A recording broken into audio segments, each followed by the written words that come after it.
ድምፅን አላሰማልኝም።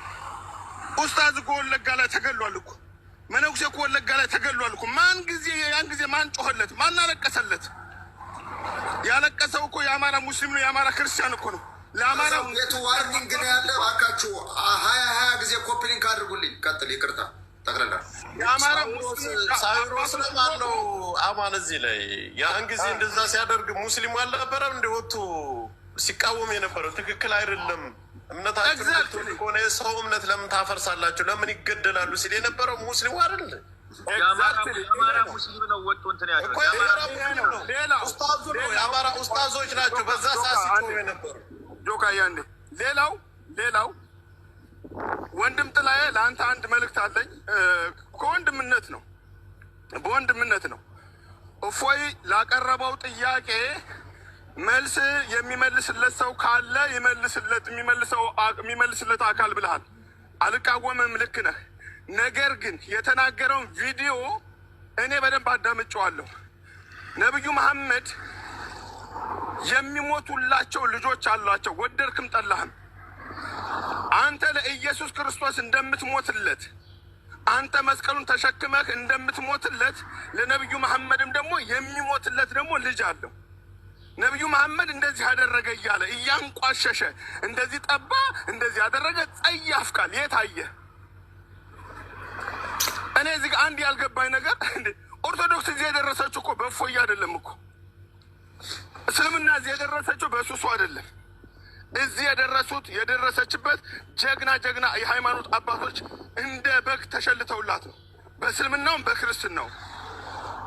ሌላው በጣም አበዛውባቸው። እኔ አማራ ነኝ፣ በአማራ በኩል የሚመጣ እንጂ ድምፅ መሆነው በሌላ በኩል ድምፅ መሆንም አልፈልግም፣ መስማትም አልፈልግም። እኔ አማራ ነኝ። ሃይማኖት ምንድን ነው ካልከኝ፣ ሙስሊምም ክርስቲያንም ፋሚሊ ያለኝ የሁለቱንም እምነት አክብሬ የምንቀሳቀስ ሰው ነኝ። እስልምና ስነካብኝ ያመኛል፣ ምክንያቱም የአባቴ እምነት ስለሆነ። ክርስትና ስነካብኝ ያመኛል፣ ምክንያቱም የእናቴ እምነት ስለሆነ። ስለዚህ አማራ ወጥተህ እዚህ ጋር አሁን ፕሮፋይል ቀይረህ ተሸክመህ የሆነ እንጨት ሽበት የመሰለ ሽማግሌ ማነው ፂማም ሰውዬ ተሸክመህ እኔም እፎየ ነኝ ትላለህ። እኔም ነብዩ መሐመድ ነኝ። እንደዛ ከሆነ እኔም ነብዩ መሐመድ ነኝ። ምክንያቱም አባቴ ሐሰን ኢብራሂም ይባላል እኮ። የእሱን እምነት ላንቋሸሽልህ ነው? ስለዚህ አማራ አርፈህ ተቀመጥ። በማያገባ ዝም ብለህ ጥልቅ አትበል። አያገባህም። እፎየ ተገረፈ ይገረፍ፣ አይዶን ኬር። ምን አገባኝ እኔ ነው? ባንተም ሞተዋል እንኳን አይደለም እፎየ እንዴ። ምን አገባኝ ነው ስለ እፎየ አትበሉብን። እዚህ መታችሁ ጨርሻለሁ። እፎየን እዛው ሂድና እዛው ፈልገው። 3 ደቂቃ እናድርገው፣ ግን 3 ደቂቃ እናድርገው። ማይኪንግ አንዴ ሁላችሁም ኮፒ ሊንክ 20 ጊዜ ኮፒ ሊንክ አድርጉልኝ። ዋርኒንግ ነው ያለ፣ እባካችሁ አስለቅቁት። ማይኪንግ ፋኖ ቀጥል። 3 ደቂቃ እናድርገው። በመጀመሪያ ውድ ወንድሞች፣ የአማራ ልጆች እንዲሁም ሌሎችም እህት ወንድሞቼ ሰላማችሁ ብዝት ይበልልኝ። እኔ ምንድነው መናገር ፈልገው፣ በአሁኑ ሰዓት እኛ ይሄ አጀንዳችን ሊሆን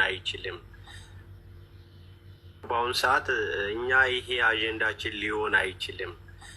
አንደኛ ትልቅ ስህተት ያለ ሃይማኖት አባቶች ጋር እንደኔ በግሌ ነው። የሃይማኖት አባቶች ኡስታዞችም ሆኑ የእኛም አባቶች፣ እኔ የኦርቶዶክስ እምነት ተከታይ ነኝ። በአሁኑ ሰዓት ሁላችሁም የምታዩት ነው ሚዲያ ላይ ትንሹም ትልቁም መጽሐፍ ስለ ገጻ